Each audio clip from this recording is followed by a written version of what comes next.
This weekend at Charlotte, all three series were in action, the Trucks, the Xfinity, and the Cup Series, and we saw at least two really good races, I would say. The truck race, I'm a little indifferent on, but either way, we ended up seeing Nick Sanchez end up getting a win in the Truck Series. We saw Chase Elliott get the win in the Xfinity Series, and unfortunately, rain shortened the Cup Series race, and we saw Christopher Bell end up taking away the win there. Let's start with talking about the Truck Series race. Cory Heim dominated the majority of the day. He led 72 of 134 laps, ended up finishing second on the racetrack as he was not able to work the traffic, as well as Nick Sanchez at the end of that last pit stop and that last restart. Only able to make it up to second place. That's where he finished on the racetrack, but ended up getting disqualified because he only had 3 of the 5 lug nuts on one of his wheels. Do you know which wheel it was? I don't know which wheel it was. I think it was between all the wheels. So. Oh, really? Yeah. Okay, I got just it. all in total. Yeah. So not necessarily on one wheel. Yeah. I think 2 lug nuts on one wheel. He known he had issues. Possibly. So yeah, I think it was just between all of them. I gotcha. Okay. Either way, didn't have enough lug nuts on the truck when he brought it back to pit road. Ended up getting disqualified. Finished dead last there. Christian Eckes had another good night. Ended up leading the second most laps at 37. He ended up getting a 10th place finish. And as we said, Nick Sanchez took advantage on that final pit stop. Fresh tires, able to work his way up through the field, and ends up getting the win. What do the points look like after we get through the Charlotte week in the Truck Series? Well, Christian Eckes has a 30-point lead over Cory Heim. I don't know, there are only like 5 or 6 races before the playoffs for them, so it's wrapping up here pretty quickly. Is it really? Yeah. Wow. So, Cory Heim's behind by 30, Nick Sanchez down 50, Ty Majeski down 64, and Taylor Gray down 99. I feel like we're not very far into the season to be that close to the playoffs for the Truck Series. We're just in May, you know. I mean, we're almost out of May. But yeah. Wow. It's amazing. It seems like you have Truck Series races pretty regularly, and then they kind of spread out over the summer a little bit. All right, on to the Xfinity Series. Junior Motorsports ends up leading the day most of the way. Justin Allgaier led 40 laps. Looked like he had a really strong race car, stayed out front a lot, and he ends up wrecking while leading due to that filthy Ty Gibbs. As you said, you're a big JRM fan, and it didn't appear that it was really Gibbs' fault. Allgaier just wasn't clear yet. He ends up finishing 33rd. Sam Mayer was another strong car, the one car for JRM, led 44 laps, ends up getting a 4th place finish. Just kind of wasn't able to take advantage of the tire strategy there at the end. Yeah, I mean, it looked like he was well on his way. It had that not late caution come out. Yeah, he was going to dominate that thing to the end. Had that caution not come out, you are correct. And then a Cup Series regular, Chase Elliott, ends up being able to take advantage of the fact that he still had a fresh set of tires left due to the way that some things played out at the end of the stage, and was able to take advantage of that, put those tires on, and go to the front. It actually looked like Brandon Jones might get him at one point. Yeah, he started to reel him back in, but then Jones hit the wall, and it didn't seem like he was able to make up the half a second gap after that point, and Elliott was able to stave him off from there. It's interesting when you've got guys that are in the Cup Series full-time or whoever that's just in a race, such as the Xfinity race or the truck race, to win the race, and points aren't a factor. That really frees up your strategy throughout the day and allowed Chase to have an extra set of tires there at the end to put on and go to the front. He didn't have the car to win the race. He just had the tires at the end. So listen, that was it. If you're able to put on tires at the end of a race and go to the front, I'm happy. And to be honest with you, this is one of the best Xfinity races I've seen in a long time. And the Xfinity races in general are usually pretty good. Yeah. And this particular one I thought was really good. You saw cars sliding, guys running to the corner a little deeper and trying to slide up in front of the guy, and guys crossing them back over. You saw tires be a huge issue, tire wear being a huge issue, fresh tires being crucial when you needed to pass guys. And aero dependency really isn't that big a factor in the Xfinity Series. I feel like it plays, I wouldn't say a perfect balance, but it walks a pretty good line of you can still pack air on somebody if you need to. You can slow a car down. You can side draft a guy. You can bump draft. You can do whatever you need to do to manipulate air around a car without having it be the most crucial thing like we see on the Cup cars each and every week. Yeah, I wonder if I wish the Cup would have a little bit less tire allotment to force guys to run longer on their tires. Yeah, I don't necessarily disagree with that, but you see it when these runs go along and those tires heat up. the lap times across the board stay the same. Yeah, they might true. slow a little bit, but everybody's still in the same ballpark. It's not like you're going to keep your tires cooler for longer. Yeah. Whereas in the Xfinity series, it's a matter of keeping more rubber on them longer. I know what you're saying. I really don't think that they would make that big an issue. If we had real tire wear in the Cup Series like we have in the Xfinity Series, bingo. I think that would be a big deal as well.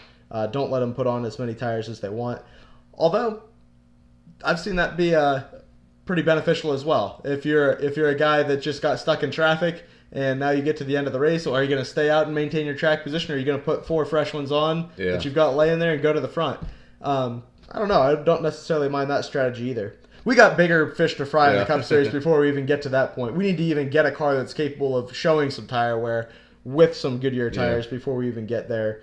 Anyways, what do the points look like in the Xfinity Series after the Charlotte race? Austin Hill, even after his on the wrong page here, even after his little issue with Custer there at the end, holds the point lead over Chandler Smith by 4 points.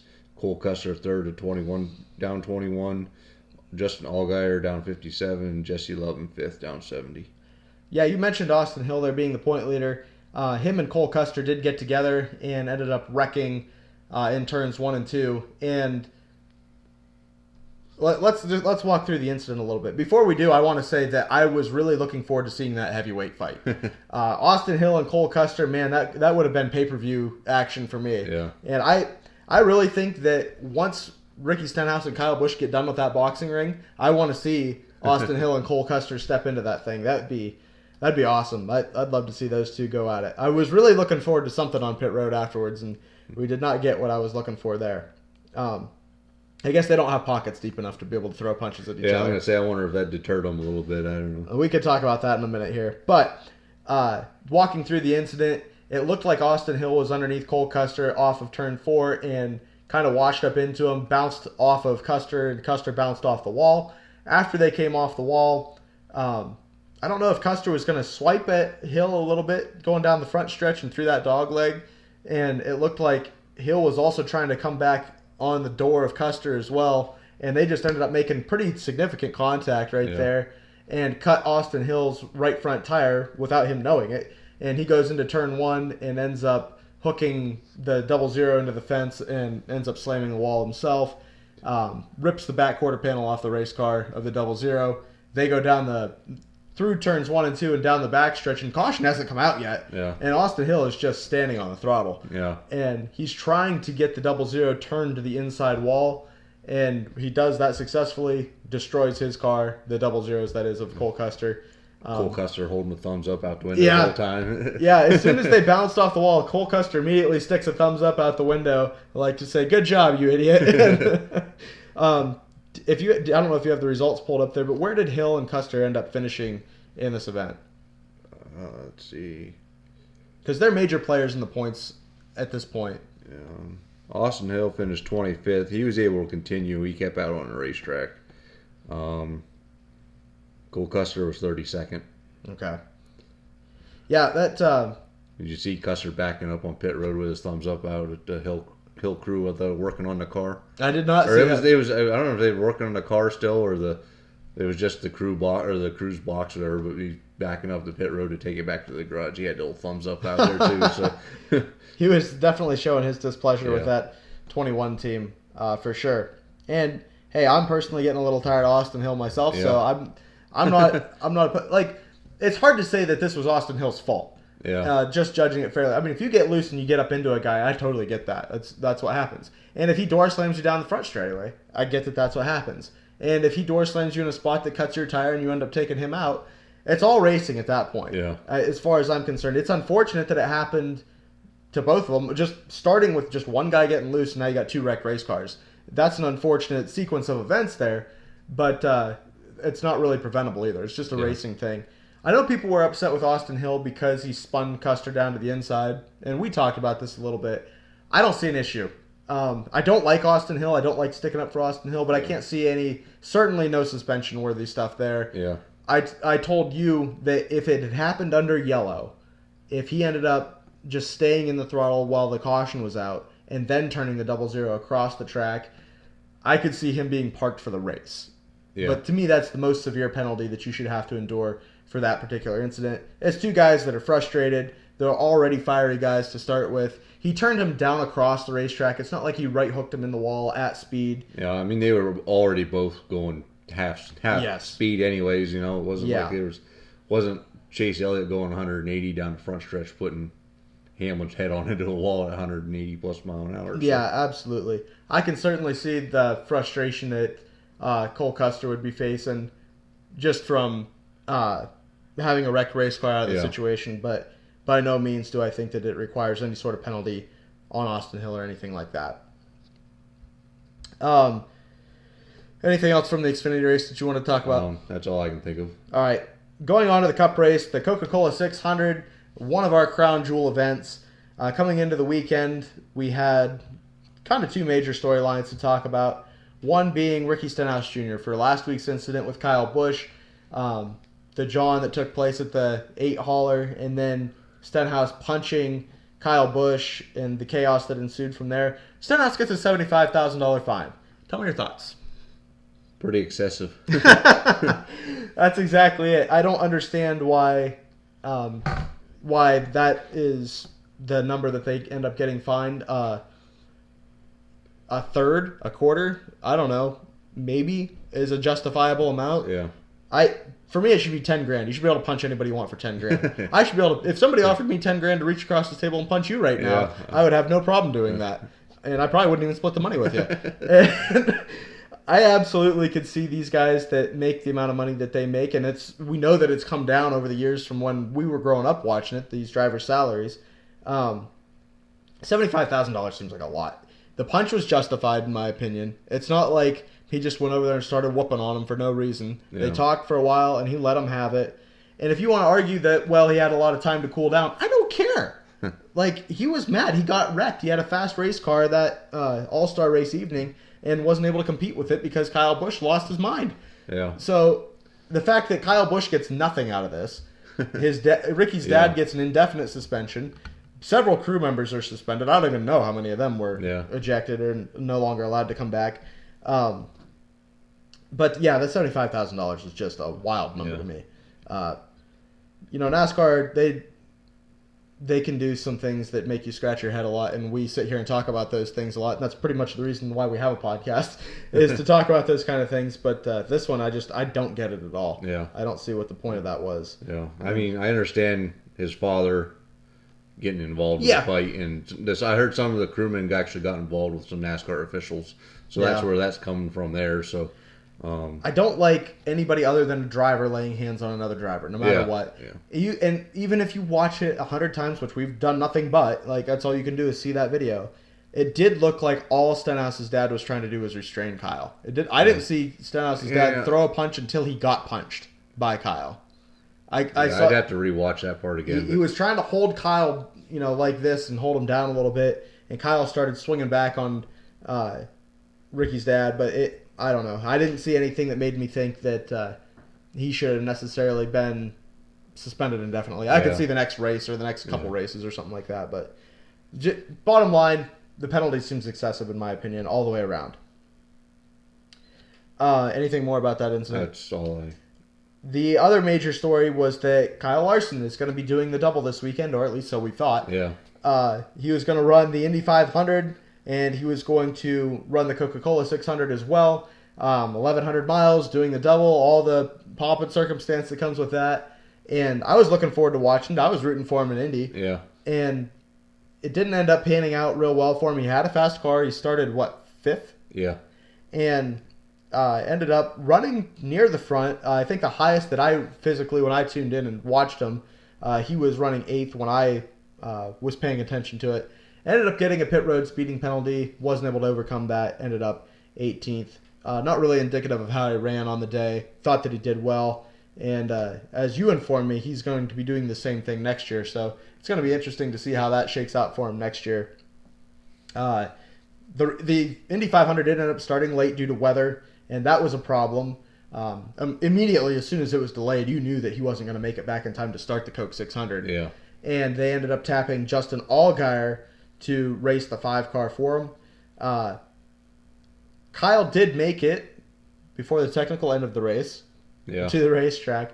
The Cup Series race ended up getting delayed due to weather, both rain and a lightning strike. It fell under caution because rain was under red because of a lightning strike. And Larson was arriving just as that was taking place. He never ended up getting inside the race car and turning a lap even. So basically, Kyle Larson sat out an entire race. Yeah. And he wasn't going to get points no matter what because he didn't start the race. So we already knew that. But the fact that he didn't even get to turn a lap in his own car is kind of interesting there. What do you think about this? Do you think that guys that have an interest in this should be able to do this? Should they be able to get a waiver to not have to physically start the race and still earn points? Or how do you think this should work? Man, I feel like it's one of the greatest feats that these drivers could attempt. So I hate to say that you gotta say, well, if you can't do one or the other, if you get one spot or whatever, I hate to see him not be allowed to do it. Yeah, be not allowed to do it. So. I agree with you. I enjoy seeing guys race Indy cars and then come and race the Cup cars. I remember Kurt Busch doing it. I remember Robbie Gordon doing it. Tony Stewart did it too, right? Yeah. I believe AJ Foyt's done it. Bobby Allison, I think has done it. Yeah. And very, it draws a lot of attention to both races on a very important day for motorsports. Very big day for motorsports. I think that it's definitely something that should be allowed to continue. My understanding, and you can correct me if I'm wrong here, if Kyle Larson did not start the race in the Indy car, that car does not race.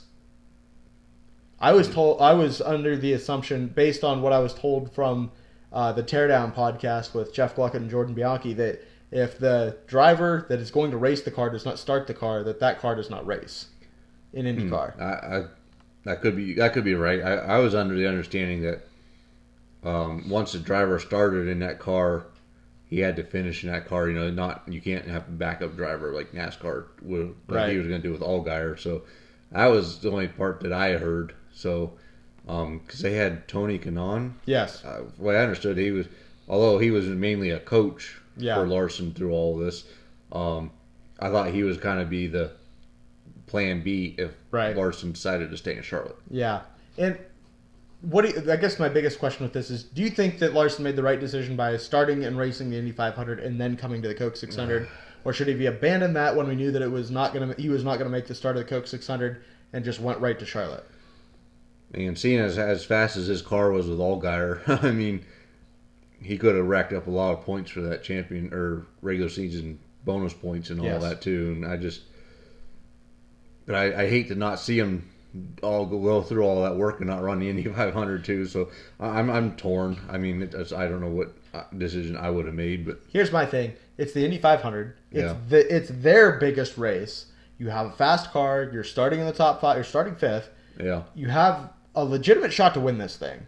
IndyCar's biggest race. Yeah. And yeah, I agree with you. You basically lost an entire race on the season. As long as he's able to get a waiver and still be eligible for the playoffs and all of that, which that's a different discussion. And I can't see NASCAR not granting him one, but I understand that it is something that people are talking about right now. I think I raced the Indy 500. Yeah. It's too cool an experience to pass up. Yeah. If you've got the funding and everybody standing behind you to do that, if he was driving some backmarker car that had no shot of winning, I definitely get pulling the plug on that and go to Charlotte. Like, you have an actual shot at winning the Coke 600. But that's just not the case. And it just would have been really interesting to see him compete at the highest level in both of those races. We spent enough time talking about Kyle Larson. Let's talk about the Coca-Cola 600. It is, like I said, a crown jewel event, the longest race of the year, 600 miles, 400 laps, 4 stages, at least we thought. And Ty Gibbs ended up starting on the pole of this race. Under the first series of pit stops, Kyle Busch gets a uncontrolled tire penalty on his pit stop, and that's nothing new for them. They've struggled on pit road all year long, and he had nothing but problems all night. Where did Kyle end up finishing? 15th. Yeah, and that's probably better than he was running for a fair amount of the night. He was struggling for sure. Yeah, he had 2 penalties on pit road or whatever. And to still finish there is really not that bad, really. Yeah, I agree. He had a safety violation as well, I do believe. Like Like I said, Ty Gibbs started on the pole. Looked like he was going to walk away with the first stage. Really led a lot of laps, ran well. But Byron ended up getting by him in traffic and gets his first stage win of the year, despite having 3 race wins so far. I thought that was interesting that this is his first stage win, even though he has 3 race wins. What's interesting, I know we're probably skipping ahead here, but Christopher Bell winning the race, I think he also gets a stage point win for stage 3 too. So yeah. Kind of double points there. I'd have to do more checking on that, but you are correct that I would assume you're correct that because of where that finished, we were only in stage 3. We had a whole other stage to race, so he should get those stage points as well, along with the race win. Ryan Blaney. It was a car that I thought was going to run well tonight, and he ended up losing a wheel after a green flag pit stop. I don't know if they didn't have that tight, if that was the deal, and the wheel sheared in half or what the deal was, but basically ends up losing a right front tire, pounds the wall pretty hard, gets onto pit road. In fact, he was on that pit stop before he came. This was during a green flag pit stop cycle. The pit stop that he came in and actually had that malfunction, whether it was a loose wheel or whatever, they got penalized for an uncontrolled tire on that stop. Yeah. He was going to have to come back to pit road anyways, and he came back to pit road all right, and he had a wrecked race car with it. Ends up being done out of the race. Really unfortunate because he was my pick for this particular week. And the caution actually ended up coming out because they weren't able to move his car out of his pit stall. Yeah. I don't love that, but I don't know what else you do. I mean, if you got a wrecker on pit road, there's no wall at Charlotte. You have to throw the caution. It's unfortunate that there's not a car on the racetrack that's causing the incident, and it's a car on pit road that's not interfering with the race itself. Green flag stops are done at this point, and they have to throw a caution because he's stuck on pit road. That's annoying, but at the same point, with no safer barrier protection or a wall of any kind to protect spinning cars from coming down pit road, I don't know how you put a tow truck out there and get this car away, even if you just close pit road or something along that line. Yeah, he was out of his pit box though because they tried pushing him out, right? Yeah, he at least rolled a little ways away. I don't know if he made it all the way out of the box or not. I don't remember. I'm gonna say if it was in his box, and I mean, yeah, he would get out of his car and whatever, leave the car there in the pit box. I don't see why you couldn't just let it go green. Yeah, I don't know. I don't know how to feel about that either. Yeah. Either way, that's the way that all shook out for Ryan Blaney. Ends up finishing 39th. Noah Gragson seemed like he had a pretty decent day going. Was running the better part of it in the top 10. He ended up wrecking with 29 laps to go in stage 2. Christopher Bell ends up winning stage 2, so he wins stage 2 and 3 in the race. In the race. Yeah. Okay, so yeah, he had a pretty good points night here for all the things that he collected. The stage 2 win was his 3rd stage win of the year, and I don't know, like, if you are correct, then he ends up with 4 stage wins after this particular race, so he doubles his stage win total in one race. Denny Hamlin was pretty upset with the 17 of Chris Buescher as he was pitting in front of him, and the way that Buescher was coming into his box, he was leaving that right rear hang out quite a bit, leaving it difficult for Hamlin to get out of his pit stall. He was not enjoying that at all. Very fired up on the radio. Told Lambert to go talk to that 17 crew, and he said that the next step was fighting. He'd already been talking to him. So Hamlin said he was going to park it on the 17's bumper all night. Yeah. The 17 was upset with Nemechek's crew too. So the 42 in front of him was stopping too short in his box, according to the 17. So just really interesting, close racing on pit road there. Wish we got to see that play out a little further throughout the night as well, and see Hamlin swing on some guys. Nobody really does it better than NASCAR on holiday weekends, I don't think, especially when it comes to recognizing the military. The fact that after stage 2, they brought the cars down pit road, had them shut it off for a moment of silence. It's just a cool scene to me. You don't see other sports honoring the military in such a big way. Of all the things that we criticize NASCAR for, all the negative things that we have to say about them, I really do feel like their military recognition is top-notch. And I'd certainly appreciate them for what they do in that regard. Reddick and Gibbs, they ended up racing side by side, and Reddick put Gibbs in the wall off 4. Byron ended up going by both of them at that particular point, making a little bit of a pass in the grass. Just barely clipped the grass, but it certainly was a wild move. Yeah. Reddick was a car that started in the back and ended up making his way to the front. I really thought was going to be a factor to win the race as it was unfolding. Where did Reddick end up finishing? Fourth. And where did Ty Gibbs finish?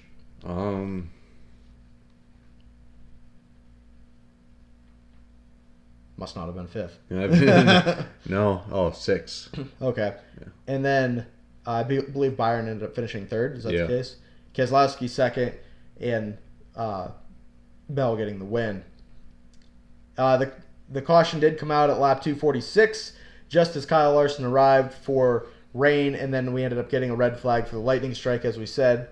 And Larson was going to be able to swap under the red flag with Justin Allgaier, who had driven that car up to 13th, but he'd have to give it all back because, as Mike Joy told us on the air, according to the rule, if a driver change is made, even under red flag conditions, that driver still has to go to the back of the field. But boy, that 5 car looked like it was going to be fast, and Larson would have had an opportunity to drive it to the front. So all in all, the race ends up being declared official after 249 of 400 laps. Christopher Bell gets the win, and Kyle Larson, if you look at last week's point standings, he was the point leader. He had a 30-point lead over Martin Truex Jr., 39 points over Denny Hamlin, and 49 points over Chase Elliott. After this week, we have Denny Hamlin being the points leader over Martin Truex Jr. by 5, and then Kyle Larson sits there in third, 6 points back. Chase Elliott in fourth, 17 points back. Byron in fifth, minus 31. So, kind of an interesting shakeup in points from that particular perspective. Talking about our race picks, I said that I picked Ryan Blaney. All the issues that he had, he ended up finishing 39th. Looked like he was going to be a fast car, though, throughout the night. Kind of early to tell for sure how that was going to shake out, but he looked like he was at least competitive. And William Byron, your pick, ended up finishing third, so you gain a point on me this week, and we are back to being at a dead even in our points between the two of us at 12 apiece. So we're going to go on to St. Louis this weekend for the Gateway Racetrack in St. Louis, Worldwide Technology Speedway, whatever it's called. But the only thing that I remember about that racetrack is the Carl Edwards, Brad Keselowski incident in the Xfinity Series. It's going to be the Cup cars and the trucks in St. Louis, and the Xfinity cars are going out to the West Coast and are going to race in Portland at the road course out there. Hopefully they don't have to race in a downpour like they did last year. I remember that being an absolute deluge, if you will, much like we saw at Charlotte this past weekend. Yeah. So we'll be looking forward to that. We thank you guys for watching, listening, and paying attention to us on social media. Check out the Garage Area on all social media platforms, well, at least the relevant ones. Twitter, Instagram, and TikTok. We appreciate you guys watching. We'll see you next week after Gateway.